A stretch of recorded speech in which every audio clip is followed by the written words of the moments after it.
কানাডার টরন্টো শহরের অন্যতম দর্শনীয় আকর্ষণ এই রিপ্লিস অ্যাকোরিয়াম অফ কানাডা। সিএন টাওয়ারের একদম কাছেই এই অ্যাকোরিয়ামটা ছিল।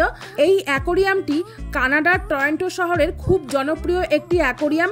কারণ হচ্ছে এখানে একটা বিশাল জলাশয়ের নিচে একটা গ্লাস টানেল করা আছে, যার মধ্য থেকে হাঁটতে হাঁটতে বিশাল আকৃতির তিমি, হাঙর, কচ্ছপ থেকে শুরু করে বিভিন্ন রকমের সামুদ্রিক প্রাণীদের নিজের চোখে সামনাসামনি দেখা যাবে। তো প্রথমেই অ্যাকোরিয়ামে ঢুকে আগে এই টিকিটগুলো কেটে নিতে হলো দুজনের।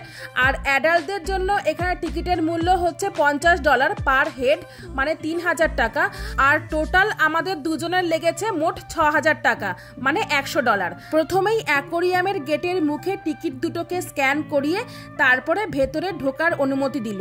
আর এখানে টিকিটের মূল্য বয়স অনুযায়ী ভাগ করা আছে, মানে অ্যাডাল্টদের জন্য $50 পার হেড, আবার 3 থেকে 5 বছরের শিশুদের জন্য $15 পার হেড, আবার 6 থেকে 13 বছরের বাচ্চাদের জন্য এবং 65 বছরের ঊর্ধ্বে যারা বয়স্করা আসবেন তাদের জন্য $33 পার হেড। তারপর সোজা চলে এলাম এই অ্যাকোরিয়ামের ভেতরে।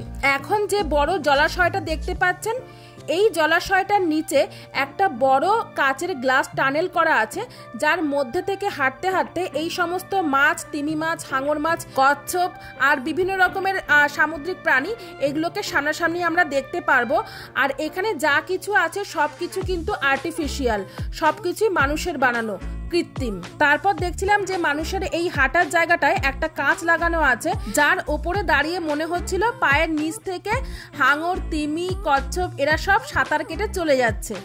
আর এই জলাশয়টাকে এমনভাবে তৈরি করেছিল যেন এটা সত্যিকারেরই সমুদ্র। আর সমুদ্রের ওপরের যে আকাশটা ছিল সেটা ছিল একটা ছবি, কিন্তু দেখে মনে হচ্ছিল